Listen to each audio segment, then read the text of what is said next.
오늘 하나님의 말씀은 에스더서 4장 13절에서 14절입니다. 본문은요 전장이고요. 읽기는 먼저 13절에서 14절까지 보도록 하겠습니다. 모르드게가 그를 시켜 에스더에게 회답하되 너는 왕궁에 있으니 모든 유대인 중에 홀로 목숨을 건지리라 생각하지 말라. 이때 내가 만일 잠잠할 말이 없으면 유대인은 다른 데로 말미암아 노임과 구원을 얻으려니와 너와 내 아버지 집은 멸망하리라. 내가 왕후의 자리를 얻은 것이 이때를 위함이 아닌지 누가 알겠느냐 하니. 아멘. 오늘은 에스더서를 저희가 보는데요, 에스더서의 특징은 하나님이라는 단어가 한 번도 나오지 않습니다. 그런데 에스더서를 묵상해 보면요, 정확한 하나님의 역사를 볼 수 있게 되어집니다. 그리고 더 깊이 묵상하다 보면 그 안에 벌어지고 있는 그런 부분들이 우리 삶 속에서 꼭 필요한 말씀들이 이 안에 있는 것을 보게 됩니다. 에스더서에는 3명의 인물이 등장하죠. 하만, 에스더, 모르드게. 이 3인물 중에 누가 주인공일까요? 에스더서를 보면서 누가 주인공이냐 묻는 것 자체가 웃기지만 왜 물어봤느냐 하면 에스더가 주인공이 아니기 때문에 그렇습니다. 에스더서의 주인공은 모르드게다라고 할 수 있습니다. 제가 왜 그렇게 얘기하냐면 결론 부분에 가서 주인공에 대한 얘기가 나와야 되잖아요. 근데 에스더서는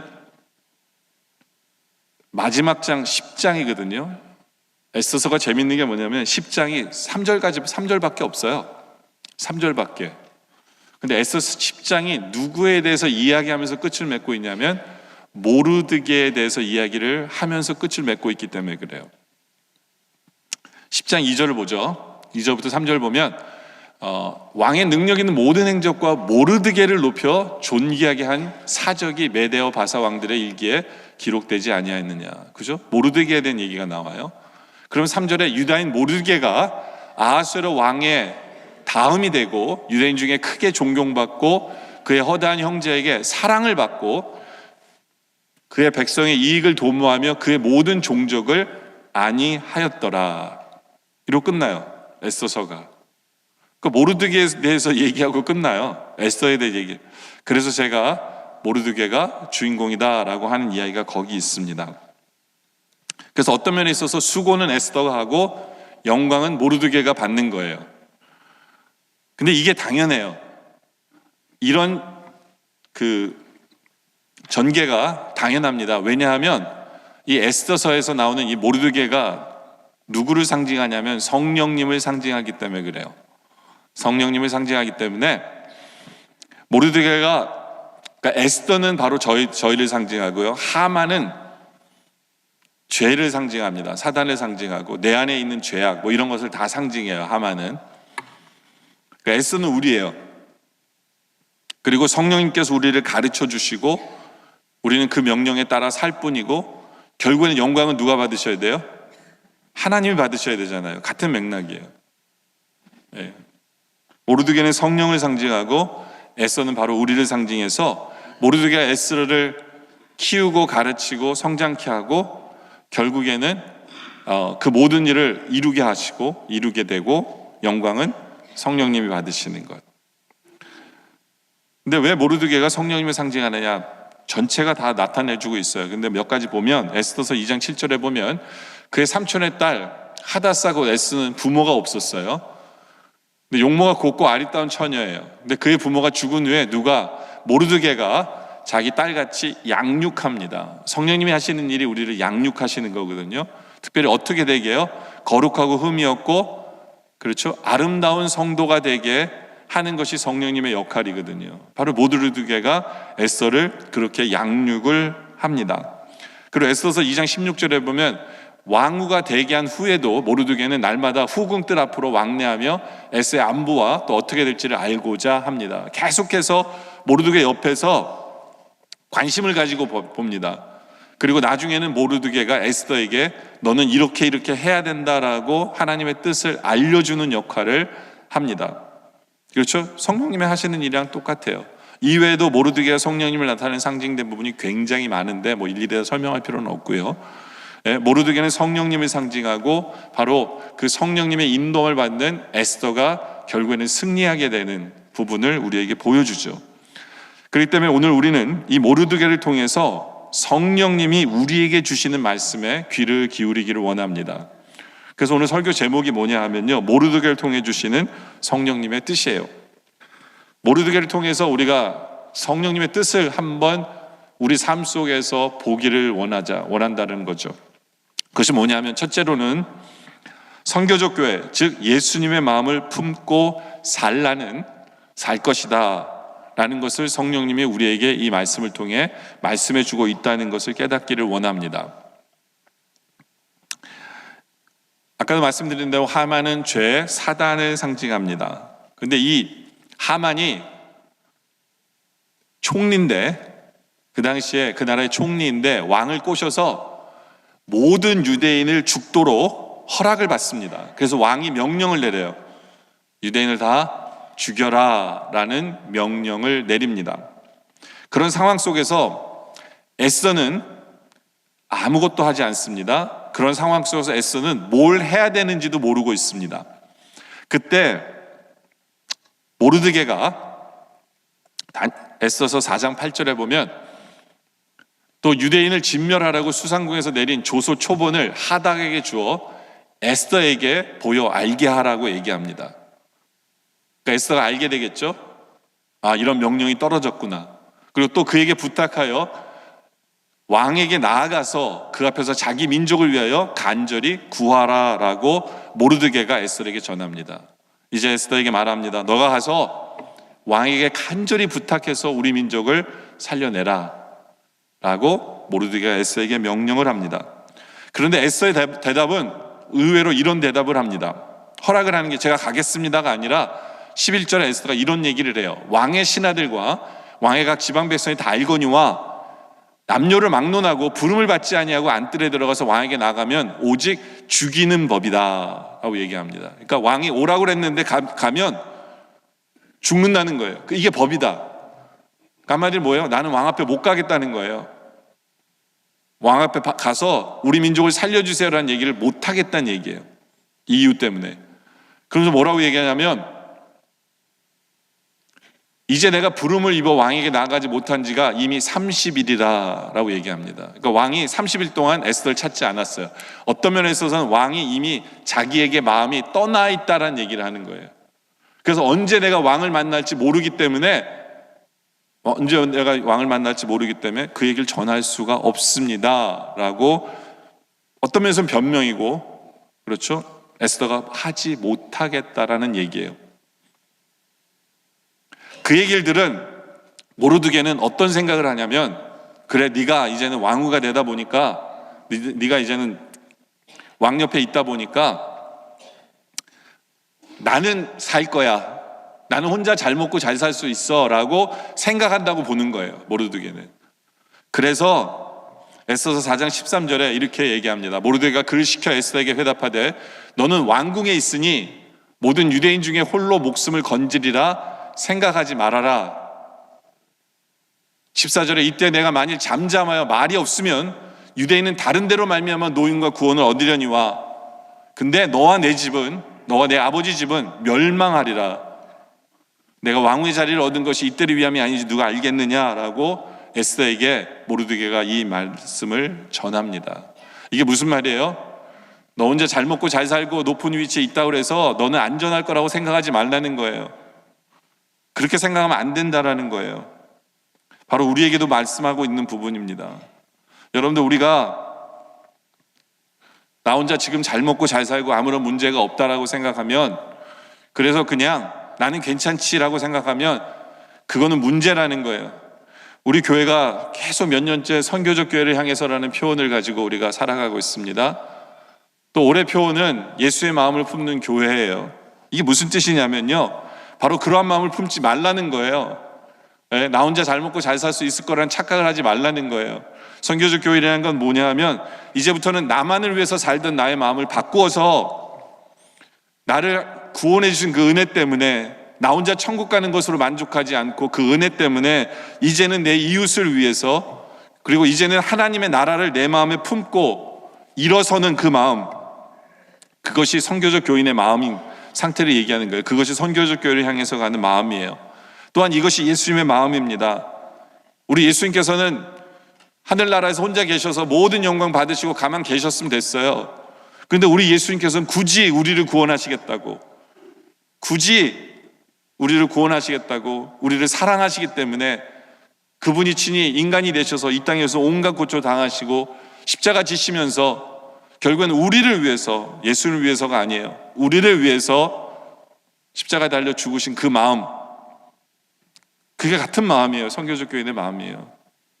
바로 우리도 그 마음을 품으라는 거예요. 나 혼자 잘 먹고 잘 살고 나는 괜찮으니까 괜찮겠지라고 생각하는 그 마음은 잘못된 마음이다라고 우리에게 말씀해 주고 있는 부분이 모르드게가 우리에게 주시는 말씀이고 성령님이 우리에게 주시는 말씀입니다.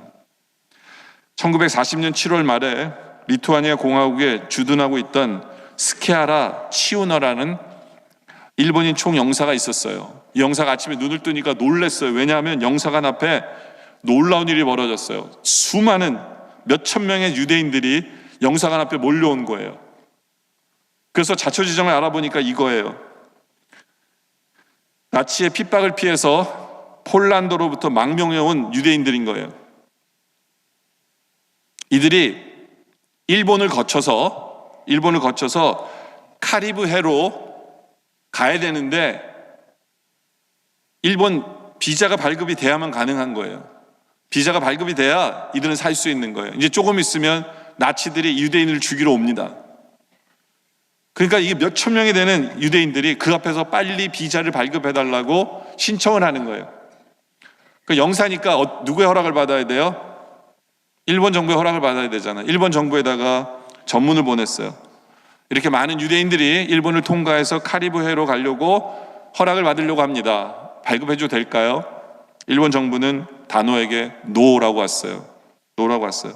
총영사는 고민하다가 또 한 번 전문 보냅니다. 이 많은 사람들 그냥 두면 나치에 의해서 다 죽습니다. 근데 일본 정부로 온 답은 역시 노였어요. 근데 이 스케아라 치우너라는 이 총영사는 이 문제를 가지고 고민을 하고 기도를 합니다. 왜냐하면 얼마 전까지 이 사람은 일본 미신을 믿었던 사람인데 기독교로 개종한 지가 얼마 안 된 사람이에요. 그리스도인이 된 사람이에요. 많은 사람이 죽어가는 것을 신앙의 양심으로 그냥 지켜볼 수가 없었어요. 그래서 이 사람이 내린 결론이 뭐냐 하면 정부 허락 없이 비자를 내주자라고 결론을 내립니다. 솔직히 이 사람은 40대에 장래가 촉망되는 외교관이었어요. 나라 말만 잘 들어도 이 사람의 길은 열립니다.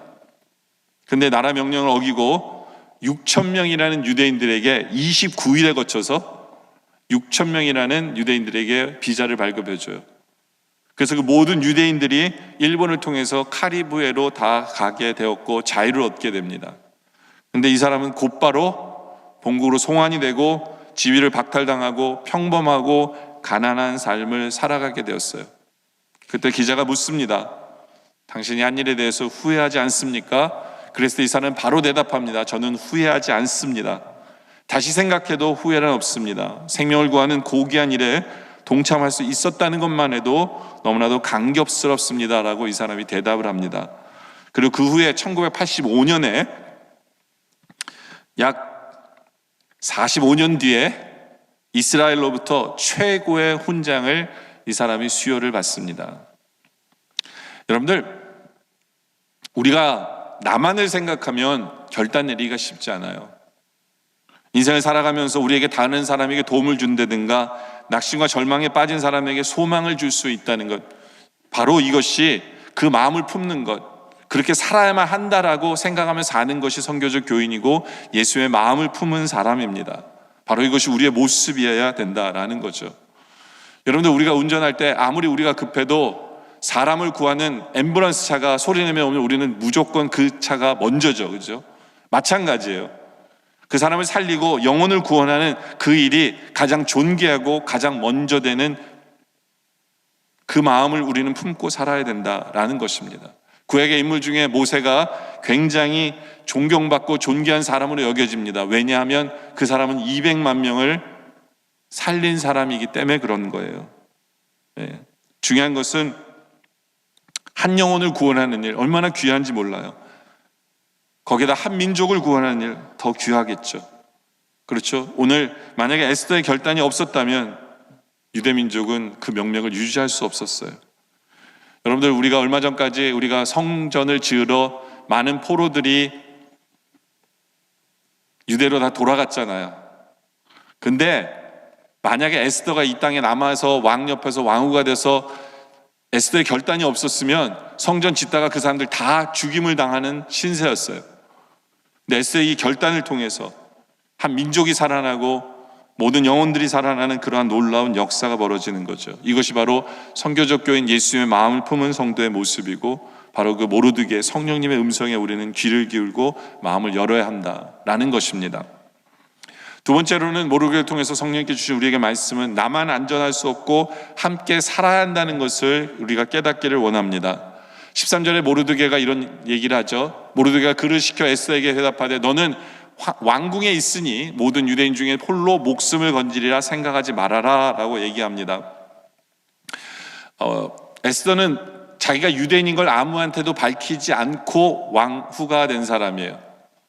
그러니까 에스더는 이렇게 생각할 수 있어요. 내가 유대인인지 아무도 모르니까 나는 살 수 있어 라고 생각할지 몰라요.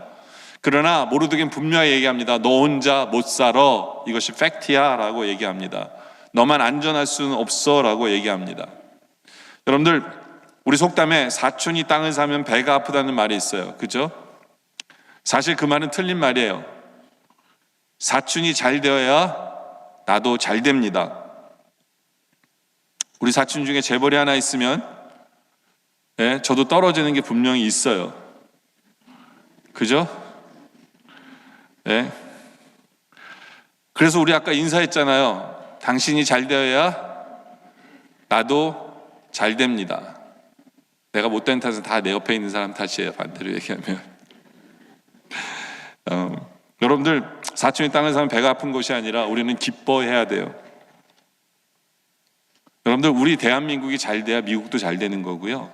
일본이 잘 돼야 우리 대한민국도 잘 되고 미국도 잘 되는 거예요.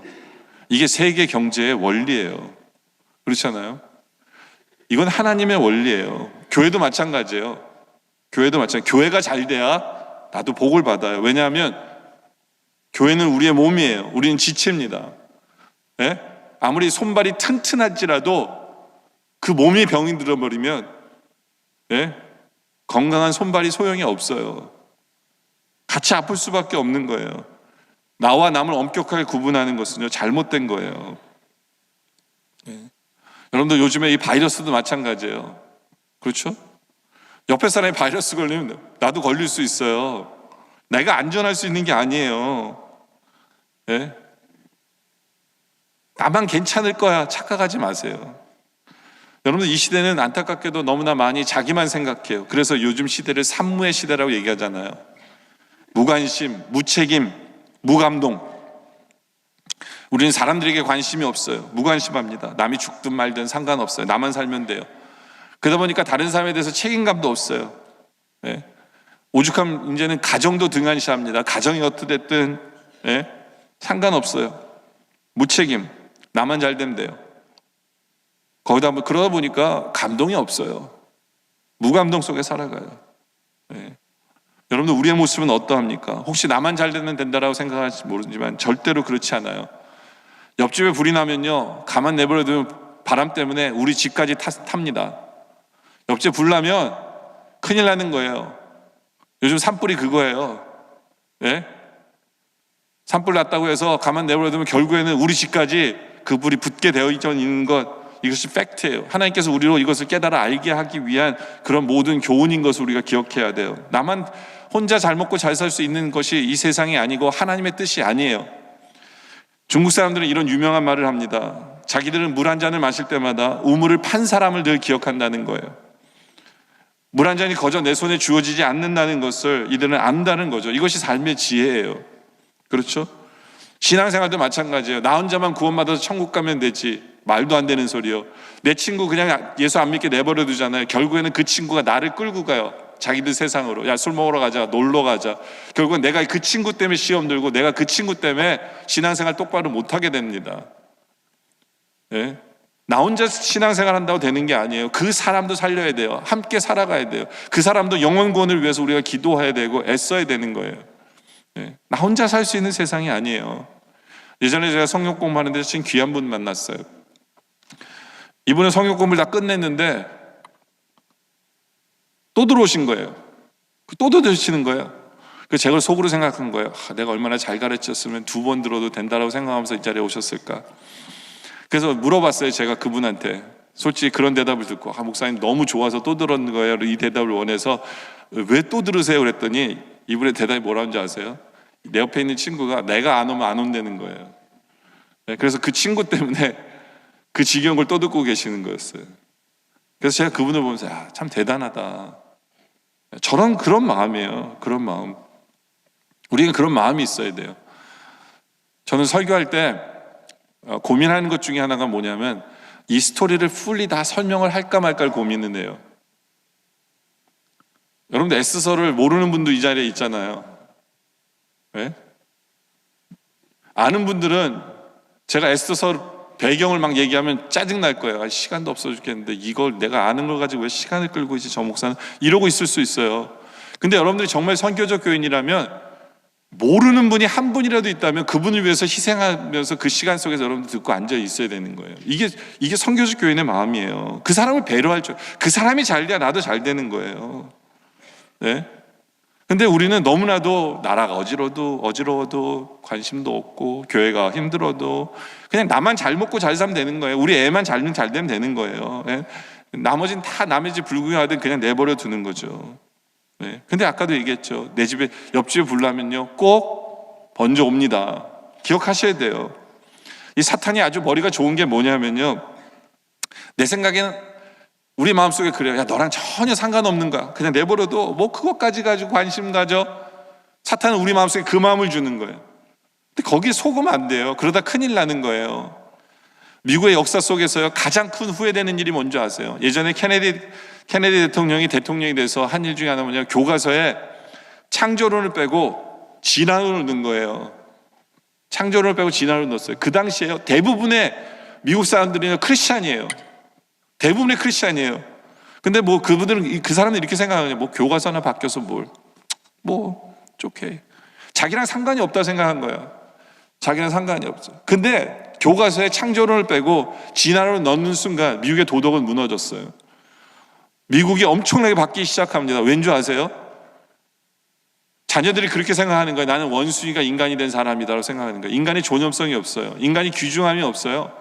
인간이 얼마나 아름답고 고귀한 존재인지를 모르고 사는 거예요.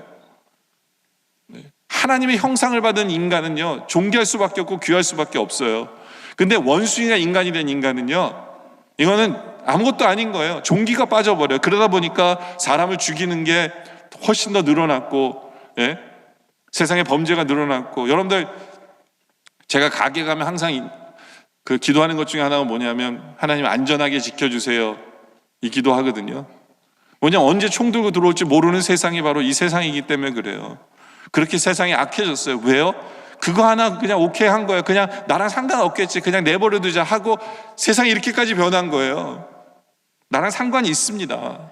나랑 상관이 있어요. 나만 천국까지 되면 천국 가면 되지, 아니에요. 그것처럼 무식한 얘기가 없어요. 나만 천국까지 되며 하면 내 옆에 있는 사람이 결국에는 물귀신처럼 자기가 가는 세상으로 나를 끌어들이고 결국엔 나는 무너지게 할 거예요. 그렇기 때문에 우리는 그 생각을 버려야 돼요. 그렇기 때문에 우리는요 우리의 마음의 이 영역을 넓힐 필요가 있어요. 만약에 여러분들이요 그냥 나만 생각하는 영역이라면 그 영역을 가족으로 퍼뜨리길 원합니다. 가족으로 넓어져야 돼요. 근데 여러분들 생각이 가족의 영역 속에 갇힌 분들은 이제는 넓혀서 교회라는 영역으로 넓히길 바래요. 근데 여러분들이 교회라는 영역까지 넓어졌다면 이제는 그 영역을 달라스로 넓히길 원하고, 달라스로 넓어졌다면 이제는 미국과 한국으로 영역이 넓어지길 원하고, 이제는 미국과 한국으로 영역이 넓어졌다면 이제는 세계로 영역이 넓어지길 원해요.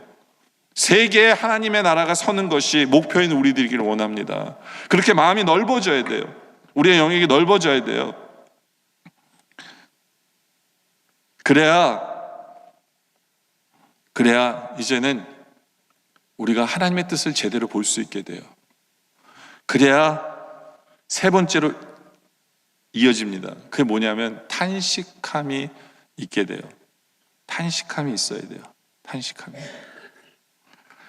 에스더서 4장 1절에 보면 모르드게가 이 모든 일을 알고 자기 옷을 찢고 굵은 베옷을 입고 죄를 뒤집어 쓰고 성중에 나가서 대성통곡합니다. 왜요? 유대인들이 죽게 된 것을 알게 되었기 때문에. 만약에 모르드게가 자기만 생각했으면 자기 혼자 도망가면 돼요. 근데 모르드게는 이미 자기의 민족을 품은 사람이기 때문에 자기가 민족이 죽게 되었다는 걸 알게 되면 당연히 뭐가 나올 수밖에 없어요. 눈물이 나올 수밖에 없는 거예요. 이 통곡하는 모르드게 통곡을 보면 누구의 탄식을 보게 되냐면 성령님의 탄식을 보게 되는 거예요. 성령님이 탄식하시는 분이에요. 로마서 8장 26절에 보면 이와 같이 성령도 우리의 연약함을 도우시나니 우리가 마땅히 기도할 바를 알지 못하나 오직 성령이 말할 수 없는 탄식으로 우리를 위해 친히 간구해 주시는 분이에요. 성령님께서는 어떤 면에서는 성령님과 관계없는 상황인데도 불구하고 세상에 죄악이 벌어지고 우리가 죄악 속에 빠지고 하면 성령님이 탄식하세요. 성령님이 통곡하시는 거예요. 통곡하시는 거예요. 근데 중요한 것은 이 모르드게의 탄식이, 모르드게의 통곡이 누구의 통곡으로 이어집니까? 온 민족의 통곡으로 이어지고 결국에는 에스더의 통곡으로 이어지게 만드는 거죠. 그렇죠? 그래서 에스더도 어떻게 돼요? 금식하며 그 통곡에 동참하는 거예요. 에스더 4장 15절 에스더가 모르드게에 회답하여 이르되 당신은 가서 수산에 있는 유다인들을 다 모으고 나를 위하여 금식하되 밤낮 3일을 먹지도 말고 마시도 마셔도 나도 나의 시녀와 더불어 이렇게 금식한 후에, 다른 말로 하면 이렇게 탄식한 후에, 통곡한 후에 규례를 어기고 왕에게 나아가리니 죽으면 죽으리라는 결단을 합니다. 이 결단이 있기 전에 뭐가 있는 거예요? 통곡이 있고 탄식이 있는 거예요. 우리에게도 마찬가지예요. 성령님은 우리에게 계속해서 말씀해 주세요. 세상이 이러면 안 된다고. 우리가 나만을 위하지 아니하고 이제는 하나님의 나라를 영역을 넓혀가다 보면 이제는 세상이 이러면 안 되는 부분이 너무나도 많아요.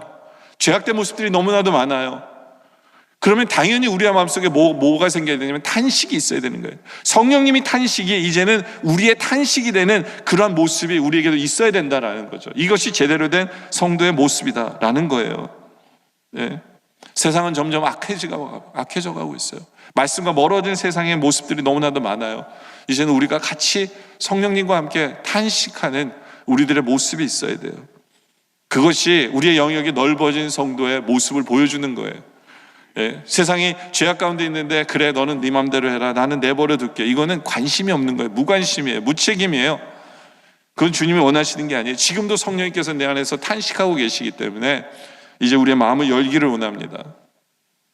이제는 우리가 성령님과 함께 같이 탄식할 수 있는 우리들이기를 원합니다. 네 번째로는 하나님의 소명의 의식을 깨닫게 됩니다.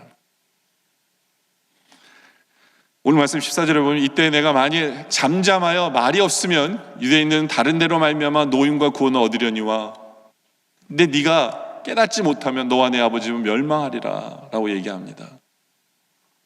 그러면서 내가 왕후의 자리를 얻은 때가 이때인 줄을 왜 알지 못하느냐? 아니 누가 알겠느냐? 이게 뭐예요? 소명을 깨달은 거예요. 왜 하나님이 나를 왕으로 삼으셨는지를 깨닫게 하는 부분이에요. 소명을 깨닫게 하는 부분이에요. 여러분들, 저는요 우리 영락의 성도들이요 지금까지 여러분들을 왜 살게 하셨는지를 깨닫기를 원해요. 이게 소명이에요. 10살 때 죽었어도 좋았는데 왜 지금까지 나를 안 죽이시고 이때까지 살게 하셨는가, 이런 걸 깨닫는 게 소명이거든요. 근데 우리가 소명을 알고 싶어 소원을 하지만 아무나 깨닫는 게 아니에요. 소명을 깨닫기 위해서는 조건이 있어요. 그 조건이 뭐냐면 내 마음의 영역이 넓어져야 돼요. 선교적 교인이 돼서 나만 위하던 이 마음이 이제는 우리 가정을 향한 마음이 되잖아요. 가정을 품는 마음이 되면 그때는 우리의 소명이 하나 생겨요. 내가 아버지라는 소명이 생기고 내가 어머니라는 소명이 생기는 거예요. 그렇죠? 근데 우리의 영역이 이제는 교회라는 영역으로 넓어지잖아요. 그러면 또 다른 소명이 우리에게 생기는 거예요. 다시 말해서 소명은요 나의 영역이 넓어질 때, 그것을 깨달을 때 우리는 그 소명이 생기는 거예요. 아무나 생기는 게 아니에요. 그리고 이 소명은 언제 더 확실시 되냐면 성령님의 탄식의 소리를 듣고 함께 탄식할 때 이것은 바로 나의 소명이 되는 거예요. 나의 소명이 되는 거예요. 그러면서 소명을 깨닫게 되면 어떤 은혜가 있느냐면, 소명을 깨닫게 되면 어떤 은혜가 있느냐면 왜 하나님께서 나의 과거를 허락하셨는지를 다 이해하게 돼요. 왜 하나님은 내가 어릴 때 그 아픔을 나에게 허락하셨지? 왜 하나님은 내가 자라오면서 나에게 이런 고난을 주셨지? 왜 하나님은 나로 힘들게 하셨지? 왜 나로 믿게 하셨지? 왜 그 사람과의 만남이 있게 하셨지? 이런 이해되지 못했던 나의 모든 과거의 삶이 소명으로 해석되어지기 시작하면서 힐링이 있고요, 치유가 있고 힘이 나기 시작해요. 이것이 소명을 가진 성도의 축복이에요. 복이에요.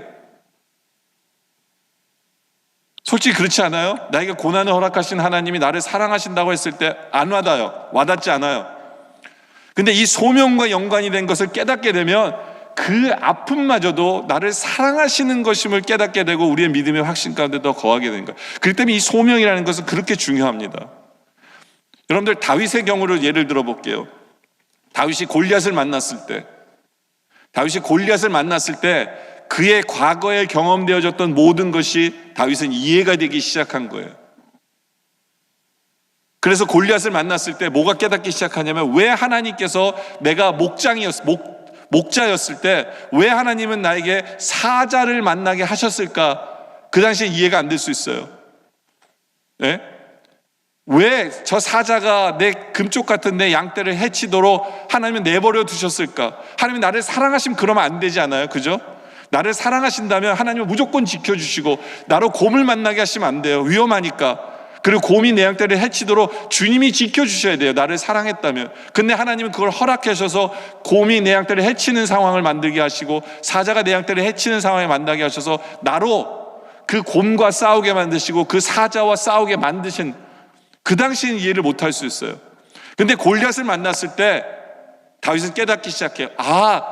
이 사자와 같고 곰 같은 저 골리앗을 무찌르도록 이미 나를 엑서사이즈를 시키신 거고, 그래서 내가 골리앗을 무찌르는 용기를 주시고 골리앗을 무찌르도록 하신 것이 바로 하나님의 은혜구나. 자기의 할 일을 깨달았을 때 과거의 모든 것이 해석되기 시작하면 힘이 나기 시작하고 그 일을 감당할 수 있게 하는 거예요. 이것이 소명을 가진 자의 축복이에요. 그래서 다윗이 사무엘상 17장 46절에 담대하게 이렇게 얘기하잖아요. 오늘 여호와께서 너를 내 손에 넘기시리니. 그렇죠? 왜냐하면 곰을 이겨봤거든요. 사자를 이겨봤거든요. 너도 내 밥이라는 거예요. 내가 너를 쳐서 내 목을 베고 블레셋 군대 시체를 오늘 공중의 새와 땅의 들짐승의 주 온 땅으로 이스라엘에 하나님이 계신 줄 알게 하겠고 또 여호와의 구원하심이 칼과 창에 있지 아니함을 이 무리에게 알게 하리라. 전쟁은 우리에게 속한 것인즉, 전쟁은 우리에게 속한 게 아니라 여호와께 속한 것인즉 그가 너희를 우리 손에 넘기시리라. 어떻게 이렇게 담대하게 고백해요? 하나님의 힘으로 곰과 싸워서 이겨봤고 사자와 싸워서 이겨봤기 때문에 과거의 모든 경험이 지금의 자기의 소명과 맞물러지면서 확신을 얻게 되는 거예요. 확신을 얻게. 그죠? 저는 그 서정주 시인의 국화 옆에서라는 시를요 그냥 좋아했어요. 들으면 뭔가 내가 꼭 문학인이 된 것 같고 해서 그냥 좋아했어요. 한 송이 국화꽃을 피우기에 봄부터 소쩍새는 그렇게 울었나 보다. 멋있잖아요. 근데 이거 생각해 보면요 오늘 설교의 포인트더라고요. 국화꽃은 가을에 핍니다. 근데 이 꽃이 피기 위해서는 봄이 있었고 뜨거운 여름이 있었고 바람도 불었을 거고, 근데 그것이 있기 때문에 또 소쩍새도 울었을 거고, 그것이 있었기 때문에 꽃을 피워서 다른 사람이 그 아름다움을 즐기게 한 거잖아요. 그 상황이 없었으면 꽃을 못 피워요. 마찬가지예요. 우리의 삶도 마찬가지예요. 우리의 인생이 꽃을 피기 위해서는 하나님께서 주신 소명이 무엇인지를 제대로 깨달아서 우리 할 일을 제대로 하면서 꽃을 피우는 인생이 되기 위해서는요 우리의 영역이 넓어져야 돼요. 네. 우리의 영역이 넓어져야 돼요. 우리가 애통할 수 있어야 돼요. 그럴 때 하나님이 나를 이거 하라고 나에게 그렇게 훈련하신 거구나. 이거 타라고 나로 살게 하신 거구나. 이 세상의 삶은 우연이라는 게 없는 거구나.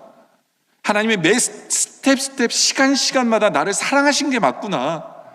나를 그냥 내버려 두신 적이 한 번도 없구나. 이런 모든 것을 깨닫는 게 바로 소명이에요.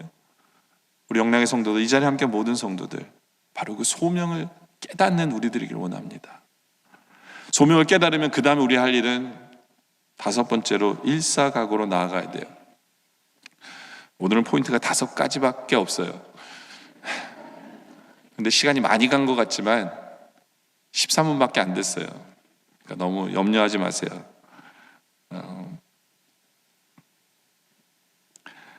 에스더서 4장 16절에 보면 에스더가 이렇게 고백해요. 죽으면 죽으리이다. 여러분들 확실한 소명을 가지잖아요. 그럼 우리에게 대로가 열리면 얼마나 좋아요. 아니에요.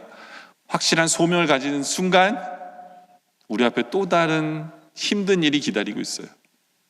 그래서 그 소명을 이루기 위해서는 죽으면 죽으리라는 결단을 하고 나아가야 돼요. 많은 성도들이 여기서 무너져요. 내가 할 일이 뭔지는 알아요. 할 일이 뭔지는 아는데 너무 힘들 것 같아 하면 그거 어떻게 합니까? 포기해요. 그리고 묻어둬요. 그 나중에 내가 소명이 뭔지도 모르고 살아요. 여러분들 그럴 수 있어요. 다시 한 번 더 그 소명이 뭔지를 깨닫고 내 앞에 그거 힘들어요. 물론 먹고 사는데 힘들 수도 있어요. 그 일 하려면 바쁠 수도 있고 묻어둔 게 있다면 이제는 다시 꺼내고 이제는 이러한 결단이 있어야 돼요. 죽으면 죽으리다 하면서 그 결단을 향해 나아가야만 이루어지는 거예요. 에스더도 마찬가지예요. 정말 죽을지도 몰라요. 그래서 왕 앞에 그냥 나가는 거예요. 죽으면 죽으라고 왕의 뜰로 나간 거예요. 이제는 내가 한 발짝 더 뛰면 난 죽을 수 있어요. 근데요, 우리 하나님은 죽으면 죽으라고 나가는 그 길에 역전을 시키신 하나님이에요. 왕의 마음이 떠난 줄 알았어요. 왜냐하면 30일 동안 안 불렀으니까.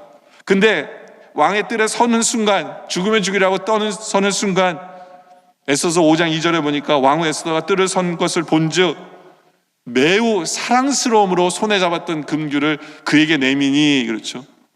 왕이 마음이 떠났었어요. 근데 에스더를 보는 순간 하나님께서 왕의 눈으로 뿅 가게 만드신 거예요. 예? 에스더를 야 빨리 와. 오히려 에스더에게 사랑의 눈으로 볼 수 있는 그 역사를 하나님이 행하신 거죠. 그렇죠? 그리고 에스더에게 홀딱 빠진 이 왕이 이제 잠을 못 이뤄요. 에스더만 생각하면 마음이 설레어서. 잠을 못 이루니까 어떻게 합니까? 옛날에 써놓은 책을 읽기 시작해요. 역대 일기를 보니까 갑자기 뭘 발견하냐면 에스더 6장 2절에 그 속에 기록하기를 문을 지키던 왕의 두 넷이 빅다나와 데레스가 아하스의 왕을 암살하는 음모를 모르드게가 고발했어요. 그래서 왕이 산 거예요. 자기가 산 게 모르드게라는 사람 때문에 자기가 산 거예요. 그걸 알게 된 거예요. 몰랐던 사실이에요. 하나님이 알게 하신 거죠. 그래서 내가 이 모르드게 정말 그를 위해서 뭔가를 해줘야 되겠다고 생각하는데 또 때마침 하만이라는 자가 들어와요. 와서 말합니다. 에스더서 6장 4절에 왕이 이르되 누가 뜰에 있느냐 하며 마침 하만이 자기가 세운 나무에 모르드게 달기를 왕께 구하고자 하여 왕궁 바깥들에 이른 거예요. 그러니까 하만이 뭐라고 그랬겠어요? 저 모르드게가 나쁜 놈입니다. 그래서 십자가에 매달아야 돼요라고 얘기한 거예요. 근데 왕은 무슨 생각하고 있어요? 내가 모르드게가 어떻게 은혜를 갚을까 생각하고 있는데 모르드게가 십자가에 못 박자는 하만이 있으니까 얼마나 하만이 미웠겠어요. 그죠? 하만이 얼마나 미웠는지 몰라요. 거기다가 이 하만이 죽게 되었거든요. 죽게 되니까 에스더 왕후의 무릎을 꿇고 막 이렇게 왕을 만지면서 살려달라고 그런 거예요. 근데 이 왕의 눈에는 이 사랑의 이 뿅 간 사람은 자기 아내를 강간하려고 보이는 거예요. 그래갖고 더 그냥 당장에 하만을 십자가에 못 박게 됩니다. 십자가에 못 박게 돼요. 네. 그래서 하만은 모르드게를 매달려고 한 그 십자가에 자기가 죽게 돼요. 자기가 죽게 돼요. 그죠? 에스더는 솔직히 이스라엘 백성만 살리고 싶었어요. 근데 에스더의 그 죽으면 죽으려는 결단을 통해서 악을 물리칩니다. 하만은 십자가에 못 박게 돼요.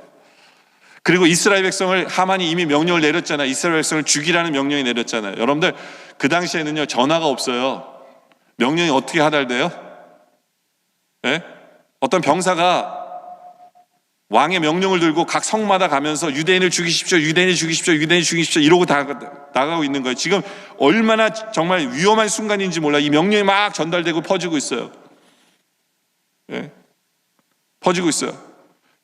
하나님께서는 그것을 아시고 급히 에스더의 입술을 통해서 왕에게 허락을 받고 이제는 유대인을 살려라라는 명령을 가게 하는 거예요. 그러니까 유대인을 살리라는 명령이 퍼지는데 이미 유대인을 죽이기 위해서 준비하고 있는 사람들 있잖아요.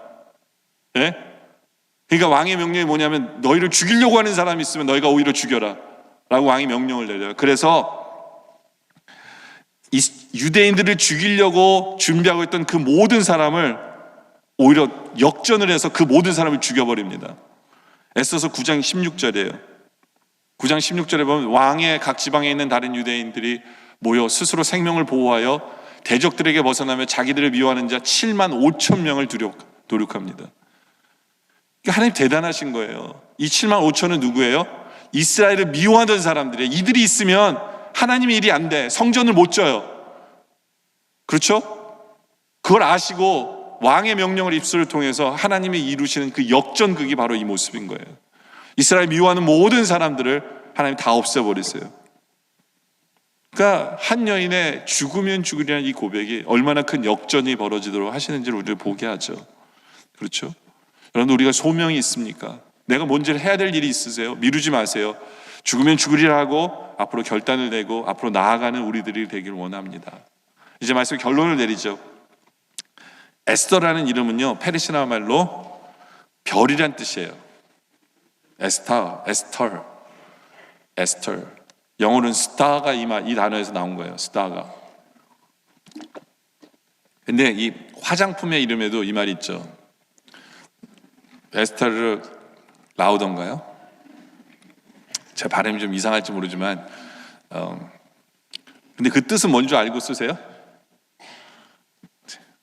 에스터 라우더라는 뜻이 뭘까요? 큰 별이에요. 큰 별. 큰 별이라는 거죠. 네, 라지스타라는 거 뜻이에요. 근데 그 별 뭐 선전하려는 건 아니고요. 저는 에스더는 별로 쓰임을 받았어요. 그래서 하나님을 나타내는 별이었어요. 우리도 그런 별이 되길 원합니다. 아, 하나님이 하셨구나라는 것을 나타내는 별. 도산 안찬호 선생님이 유명한 말을 했어요. 뭐라고 그랬냐면 우리 가운데 인물이 없는 이유가 뭔지 아세요?